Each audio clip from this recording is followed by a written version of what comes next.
আপনাদেরকে জেনে রাখতে হবে আজকে জুমার দিন। অন্যান্য দিনের চাইতে এই দিনের ভিন্নতা আছে। জুমার দিন হচ্ছে এমন একটি দিন যে দিনে আল্লাহ সুবহানাহু ওয়া তাআলা নবী আদম আলাইহিস সালামকে সৃষ্টি করেছিলেন। জুমার দিন হচ্ছে এমন একটি দিন যে দিনে নবী আদম আলাইহিস সালাম এবং আম্মা হাওয়া এই দিনটাতেই একটা ভুল করে ফেলেছিলেন। জুমার দিন হচ্ছে সেই দিন যে দিন আল্লাহ সুবহানাহু ওয়া তাআলার কাছে তারা তওবা ইস্তিগফার পাঠ করেছিল। জুমার দিন সেই দিন যে দিনে নবী আদম আলাইহিস সালামকে আল্লাহ সুবহানাহু ওয়া তাআলা দুনিয়াতে পরীক্ষার জন্য প্রেরণ করেছিলেন। মিশকাত আল মাসাবি হাদিস নাম্বার 1338, বিস্তীর্ণ আলোচনা পরপর আব্দুর রহমান বিন মুবারক রাহিমাহুল্লাহ এই হাদিসগুলো সব একত্রিত করেছেন। জুমার দিন হচ্ছে এমন একটা দিন যেদিন মানুষ যদি মৃত্যুবরণ করে আল্লাহ সুবহানাহু ওয়া তাআলা এই দিনের কবরের আযাব তিনি মাফ করে দেন। জুমার দিন হচ্ছে সেই দিন যেদিন আসমানবাসী তথা মালাইকা ফেরেশতাগণ ভীত সন্ত্রস্ত থাকে, কারণ তাদেরকে জানানো হয়েছে এই দিনে আল্লাহ সুবহানাহু ওয়া তাআলা কিয়ামত সংঘটিত করবেন, তাই ভীত সন্ত্রস্ত থাকে। জুমার দিন হচ্ছে সেই দিন যেদিন মুহাম্মদ রাসূলুল্লাহ সাল্লাল্লাহু আলাইহি ওয়াসাল্লামের উপরে অধিক পরিমাণে দুরূদ এবং সালাম পড়তে হয়।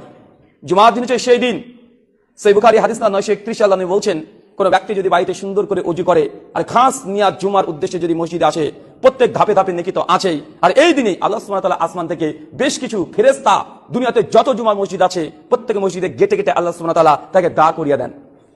জুমার দিন ফেরেশতাদের কাজ অপেক্ষায় অপেক্ষমান থাকে, কে সেই ব্যক্তি, কে আসবে আজকে অন্তরে নিয়াতে পূর্ণ, ইখলাসে পূর্ণ, শুধু সালাতের উদ্দেশ্যে অপেক্ষায় অপেক্ষমান। সেই ব্যক্তি যদি জুমা দিন প্রথম মুসল্লি হয়, ফেরেশতাকে জানানো আছে আগে থেকে আল্লাহর পক্ষ থেকে যেই আসুক প্রথম সালাতের জন্য যদি উপস্থিত হয়, তার আমল নামায় একটা লাল উট কুরবানি করলে যে নেকি, সেই নেকিটা তার আমল নামায় লিখে দেওয়া হবে। জুমার দিন হচ্ছে সেই দিন, ইমাম ইবনে কাইয়্যিম আয-জাওযারি রাহিমাহুল্লাহ তার জাদুল মাআদ 258 নম্বর পৃষ্ঠায় লিখছেন, এই সময়তে এই দিনটাতে আল্লাহ সুবহানাহু ওয়া তাআলা দোয়া কবুল করেন বেশি বেশি। লাইলাতুল কদরের যেমন গুরুত্ব, জুমার দিন এমন একটা সময় আছে যে সময় বান্দা আল্লাহ যে যা দোয়া চাইবে আল্লাহ সেটা কবুল করে নেবে।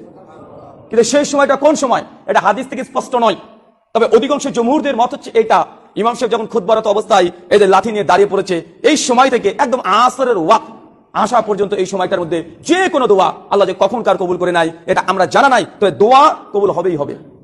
জুমার দিন হচ্ছে সেই দিন যে ব্যক্তি প্রথম আসতে পারেনি মসজিদে, কিন্তু দ্বিতীয় স্থান সে প্রবেশ করেছে, কিন্তু নিয়াতে পূর্ণ ছিল, ইখলাস তার কোনো ত্রুটি ছিল না, কিন্তু তার কোনো ভাই তার সঙ্গে প্রতিযোগিতা করে সে দ্বিতীয় হয়ে গেছে, পারে নাই।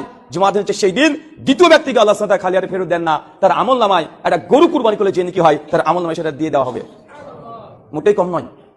শুক্রবার জুমার দিন, আপনারা তো বাংলাদেশি, এই দিন সরকারিভাবে ছুটির দিন। আমাদের দেশে শুক্রবারে নয়, রবিবার, সানডে, কিন্তু আপনাদের এই দিনটা ইবাদত করার জন্য মোক্ষম সুযোগ। এই দিনটাকে যদি ইবাদতের জন্য যদি খাস করে নেন, এক সপ্তাহে যাবতীয় যত গুনাহ করেছেন আল্লাহ সুবহানাহু ওয়া তাআলা চাইলে এই জুমার মাধ্যমেই আল্লাহ ক্ষমা করে দিতে পারেন। আল্লাহ সুবহানাহু ওয়া তাআলা জুমার প্রত্যেক ফজিলত তুমি আমাদের